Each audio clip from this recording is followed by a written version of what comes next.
guys. Oh, yes. Update, wala pa rin po akong ligo kasi walang kuryente at ang lamig ng tubig. So nag-uusap lang kami ni Maring Sara. Ang dami namin pinag-uusapan ni Maring Sara. But magandang hapon sa inyong lahat. At dapat kami maglalakad-lakad sa labas ngayon. Uy, parang ang sarap nito. Ano to?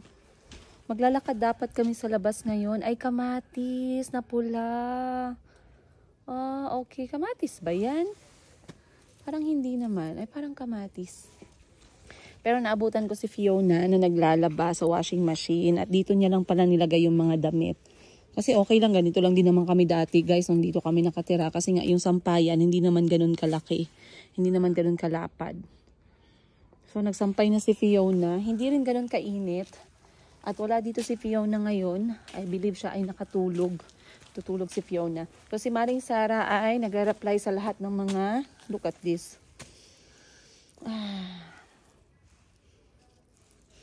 Si Maring Sara ay nagre-reply sa lahat ng mga comments ninyo. Then, nagchichikahan-chikahan kami.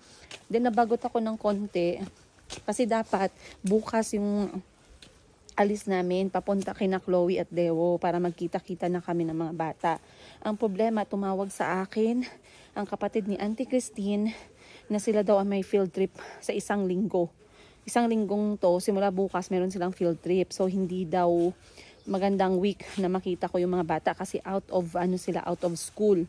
So, sabi ko, okay lang naman, i-move na lang natin. So, bukas, pupuntahan ko ang aking kakilala sa market para sa transaksyon namin na gagawin. Dahil isa din yan sa reason kung bakit ako pumunta dito. Dahil sa mga kontak ko tungkol sa negosyo. Ayan, business-wise pa din naman talaga. Ang layo naman ng Bayabas, hindi ko naman maabot. So, bukas pupuntahan namin siya ni Maring Sara. And I believe kilala niyo tong taong to. At meron akong gustong puntahan na lokal na restaurant dito sa Uganda, sa may Kampala na capital city nila.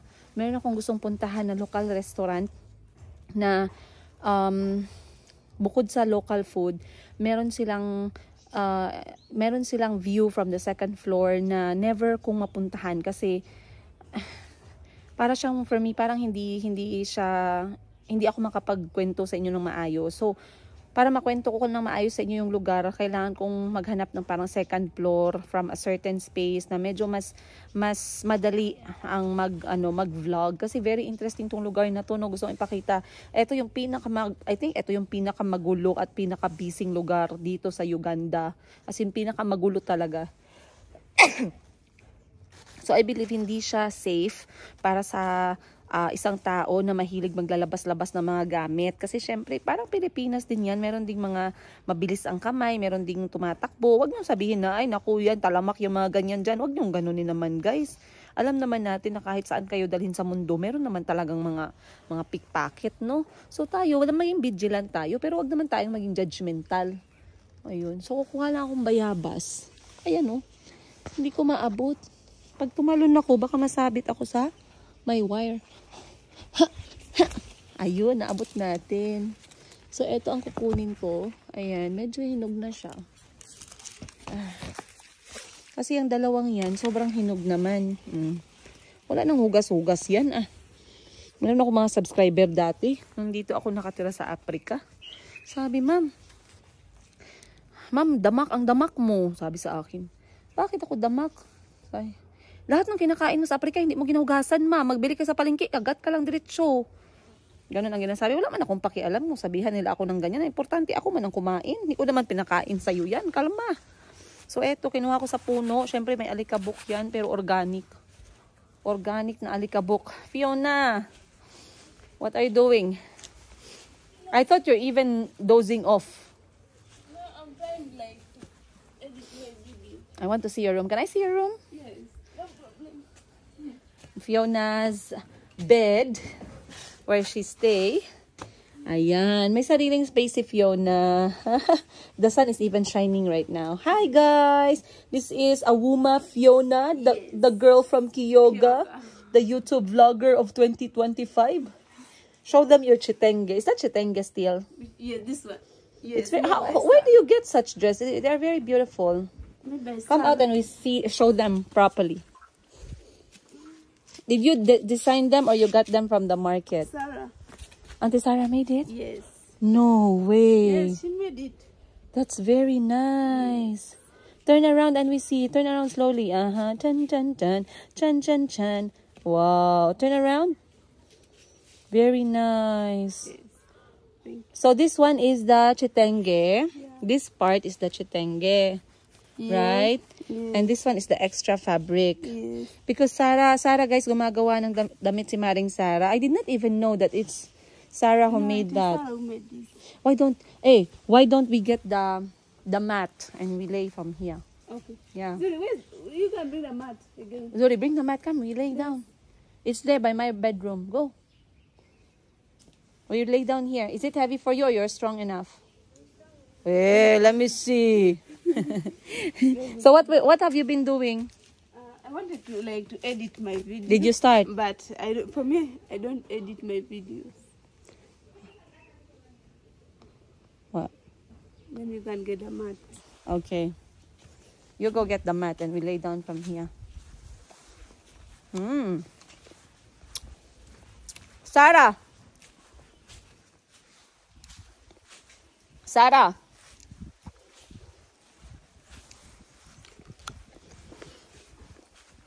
Tinitingnan ko yung damit ni Fiona eh. Ang ganda. Si Maring Sarah pala ang may gawa nun.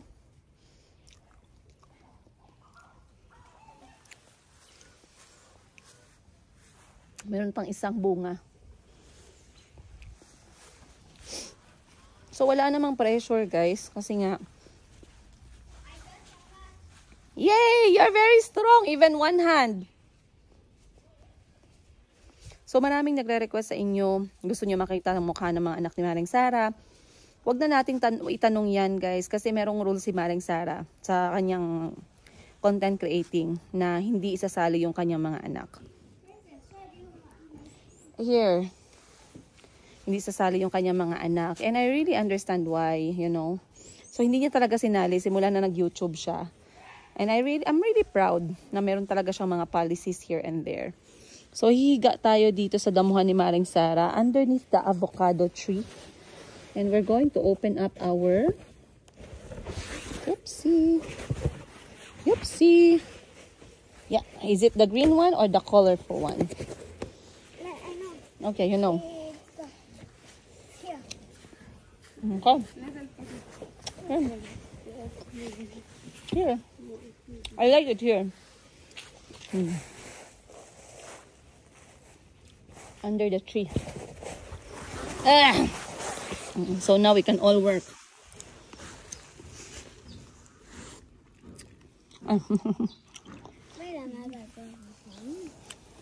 I cannot reach.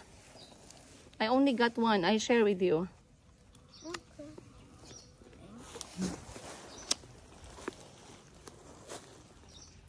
Very sweet.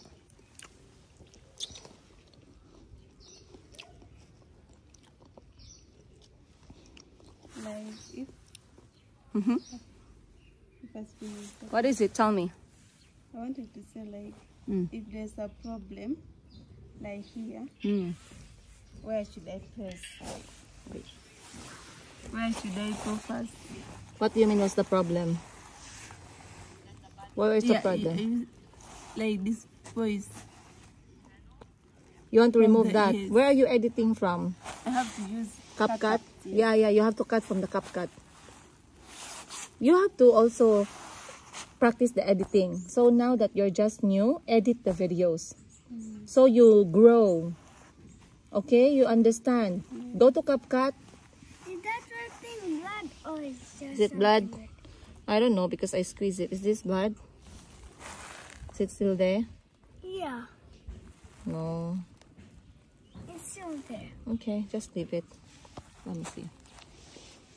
Remove it then. Let me see. Nothing. Can't get off. Can't get off. So si Fiona ay nag-i-edit, nagpa-practice ng edit ng kanyang video kasi ngayon walang kuryente. There's no electricity.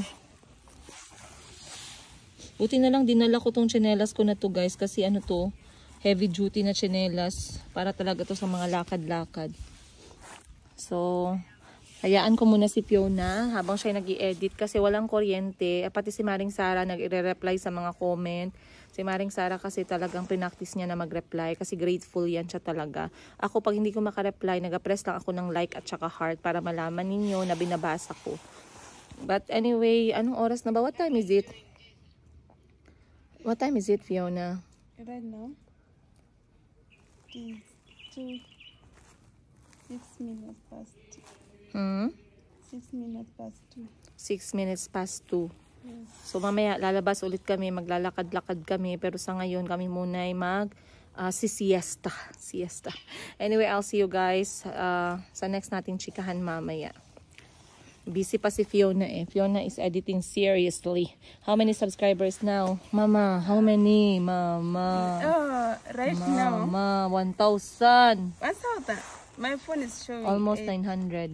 My phone is showing. But you have to just count it at 1,000 because it's moving. Yes, it is moving. I'm so happy, guys. Hi, I'm so happy. You never thought you will become a YouTube vlogger. True. Never thought. But just yesterday and today, it makes me so happy. Even I know. more than happy. I remember when I started YouTubing. Because I was telling Fiona here, guys. I was telling Fiona here that when I started vlogging, nobody even watches me but my family. Pamilya ko lang yung nanonood sa akin. I told you, Fiona, it's only my family who's watching my videos when I started. And you cannot force people to subscribe. True. Kasi pangit yun eh. Kapag vlogger ka, you have to have viewers when they really want to watch you. Right? Not when you force them to. Yeah, true. Yeah, so my sisters, my family never left me from the ground up to now. They are the solid fan. Kung may solid fan ako, yung mga pamilya ko, kapatid ko, solid fan ko. So Sarah and Fiona became a fan of each other, and Fiona became my fan. And I became a fan of Fiona. Yes, then you brought for me now. Yes, then I helped her grow at least past one of the requirements sa YouTube content creating journey niya, which is 1,000 subscribers. Pero I told Fiona to be able to succeed in content creating kasi yun lang yung way na makita ko sila dito na hindi na nila kailangan magtrabaho para sa iba. Kasi pag nagtrabaho sila para sa iba, sobra guys. Minsan hindi maayos yung pagturing sa kanila. So ayoko nang ganun sana ba. So this is my way na mag-reach out by sharing what I know. At alam ko may ibang mga vloggers dyan matakaw sa kung anong alam nila, hindi nila gusto mag-train kasi baka maalasan sila. Bahala sila, pero ako hindi ganun ang pananaw ko kasi sa journey ko sa vlogging. And right now I am very proud to say na si Joseph naturuan ko, si Timothy naturuan ko. Kung hindi man nila na-maintain yung anong tinuro ko, it's on them. Because the hard work, I always tell Fiona and Sarah the same thing. My job is very little. My job to promote you because I see value on your content is just the beginning. The main job, the hard job is on you. Yes. So, if I see that you are really interested sa ginagawa mo, ay talagang magbo-boom ka, katulad ni Maring Sara. So, sabi ko sa kanila, what I do is nothing, but they are very, very grateful. Then I told them, now it's your work, it's your job to see how you're going to push this. So, step 1, requirement. Step 2, turuan na lang daw siya ni Maring Sara kasi tinuruan siya ni Maring Sara pumunta ng bangko. Guys, kung ano yung ginawa ko sa kanila before ginagawa na nila sa iba ngayon. Imagine. So once again, this is Uganda, the Pearl of Africa. This is Fiona Awuma, the girl from Kyoga. I am Princess Yiga, the girl from the Tindera from Africa, and now from Jensan as well. And Maring Sara Pedun, my ever solid friend. Maring Sara Pedun. All of us guys are in YouTube. You can reach us from there. Again, maraming salamat sa pagmamahal ninyo. Bye-bye. You say salamat. Salamat po. Yes, salamat po. Yeah, Thank salamat you. po. Thank you. Thank you so much, guys, for watching, for supporting me. I'm so happy, so proud of myself. Even right now, I'm editing my video. Move away. This is the first video, by the way, I'm trying to edit. I was there. Yes. You edit, you learn. Yeah. Okay, say bye-bye so we don't disturb you. Bye-bye. See you in the next one. Okay. Look at my friend, guys. When the world has stopped because everyone is on social media, she's here digging her soil for her watermelon that we brought from the Philippines. The coconut nut is a giant nut. When I eat too much, you get very fat. The coconut nut is a giant nut. We have to learn the song. But you see the mood. Tell me you know the song. Time check, alas 3. And the coco. I forgot, but it got famous. Family. I have to teach her the Bahay Kubo song. I was just telling her. But it's 3 p.m. Maayong hapon. Ganda! Alam nyo guys, nabusog na ako dito kasi kanina pa ako nagakuha ng mga gulay ni Maring Sara. Then ginatikman ko. Kasi ang dami niya pala dito mga spices, mga gulay. So ako andito lang ako guys sa tabi niya, moral support. Ganyan lang kami na magkaibigan guys. Kahit dati pa, magpunta ako sa kanya anytime, hindi niya talaga ako palayasin. She will serve me tea, she will serve me anything. I think she's trying to shut my mouth when she serves me food. But Princess Yiga never closed her mouth with Sarah Pedun. So when she digs, I tell her story of my life, what happened from the day I got pregnant with Mayumi. She was there. Until now, Mayumi is 2 years old. And si Fiona nasa likod ko nag-i-edit ng video. So ganito lang kami guys, very low-key lang talaga. So I'm just, nagkakalma lang kami kasi si Maring Sara, meron kaming schedule na sinusunod. Meron kaming mga appointment na dapat appointment talaga yung sundin. Hindi basta-bastang kailangan talaga strategic yung mga lakad namin. So ngayon, ang lakad namin ni Maring Sara, bukas pa. So ngayon, sabi ko sa kanya, dapat productive tayo ngayon. So sabi niya, magbubungkal daw siya para dun sa mga tanim na dala natin galing Pilipinas. Watermelon, cantaloupe, at saka yellow corn. So bakit yellow corn yung dinala ko? Mahirap yung buto ng yellow corn, sweet corn, hanapin dito. Tsaka sobrang mahal. Parang 6 na piraso ang mahal-mahal. Mahirap din magpatuyo nun. So sabi ni Maring Sara, paborito daw yun ng mga anak niya. So yun ang binili ko. Then watermelon na yung oval na yellow, wala din yun dito. Bilog lang dito na pula. At saka lastly is yung cantaloupe. Mahal yan dito guys, ang cantaloupe. So dinalhan ko din siya ng seeds para matanim niya dito. And talagang magsusurvive yan.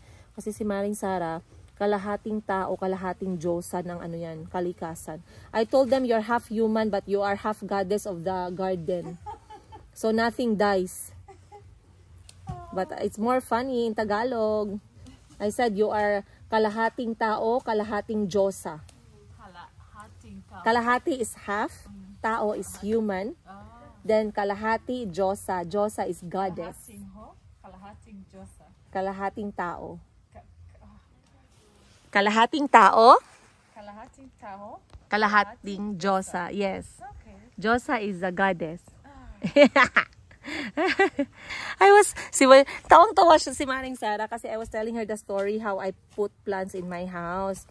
There's one point na bagong lipat pa lang kami sa bahay, nagdala ako ng maraming halaman. Bumili ako, magaganda yung mga pots kasi parang refreshing, kalma, nakaka-relax. And then at some point, lahat ng yun ng mga halaman guys, namatay isa-isa. Namatay hanggang dun sa snake plant. Nakakala ko yung snake plant may forever, namatay din. As in, wala talagang natira guys. Halaman ko lahat patay na patay. Kung may patay pa sa patay, yun na double dead, triple dead. So, tinawanan ako ni Maring Sara kasi nung isang beses, dinalhan niya ako ng buhay na lemongrass, tanglad. Dito kami sa Africa, yung bahay namin doon. Guys, after mga 1 week, 2 weeks, namatay yung lemongrass. Uy, naman yan. Uy, bakit mo kayo mamatay? Uy, hindi ko alam anong problema. Hindi lang talaga siguro ako guys. Hindi lang talaga ako Diyosa. Hindi ako Diyosa.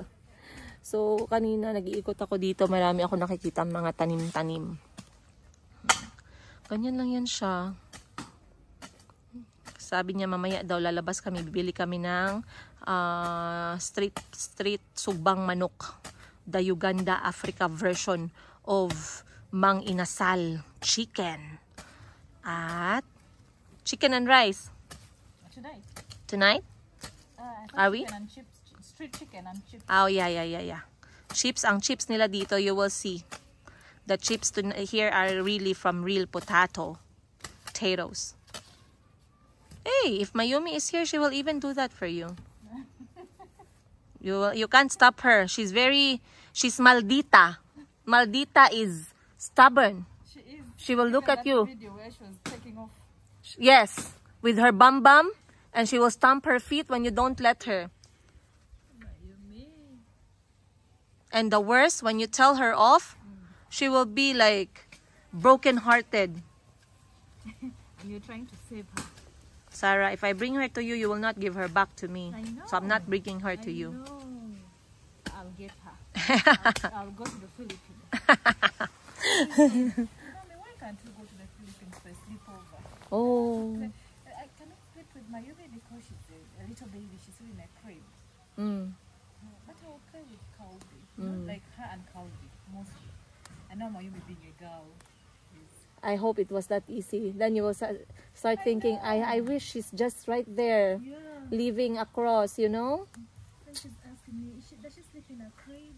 Is she still... Mayumi, is she not a too? So I can't share with her because I was crushed her. Oh, so cute. Go for a sleepover. I almost laughed. Sleepover, like you just get a boda and pay 10,000 Ugandan shillings to be there. Yeah. But that should have been the case if we are still here. You know, that's not really impossible.